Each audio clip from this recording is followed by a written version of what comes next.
Am I the a-hole for cancelling my niece's trip so I can go on one with my boyfriend? Niece's mum had passed, and I'm also tired of having to put my life on hold for her. So I, 26 female, initially planned on going with my niece, 11 female, and brother, 37 male, on a trip to her mother's home country during summer vacation. My niece's mother died when she was less than a year old, and the trip was going to be the first time my niece would be visiting her mother's home country, as well as the second time she gets to see her maternal grandparents since her mother's death. However, my niece suffers from attachment issues, which cause her to have severe anxiety. As a result, she has panic attacks whenever she goes to unfamiliar places without her dad or I present. Short trips to nearby places are fine with just her dad.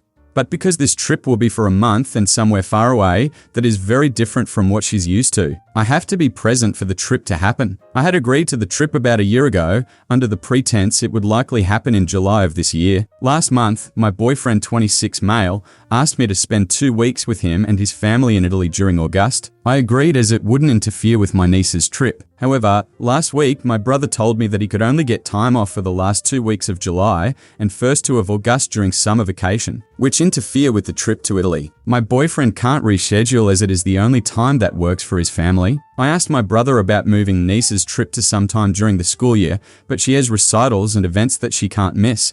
Originally, I was planning on missing the trip to Italy, but after speaking about it with my boyfriend's sister, she hinted at my boyfriend proposing to me during the trip. My boyfriend and I have been together since we were in high school, and a large reason why we aren't engaged yet is because my niece's dependency on me. He's been more than understanding towards the situation, which would make me feel awful if I delayed his proposal for my niece again. To be honest, I'm also tired of having to put my life on hold for my niece, so I told my brother I couldn't go on the trip with them, which essentially meant he had to cancel the trip. He was very mad at me, probably the most mad I've seen him since niece was born, and called me an a-hole, as well as some other choice words, for accepting to go on another trip when I had already agreed to this one. I was taking my niece to therapy this week, and the therapist pulled me aside to tell me how much my decision was hurting my niece. She didn't sound like she was blaming me, but it made me start to rethink my decision. I brought it up with a few friends and the reactions were mixed. So am I the a-hole?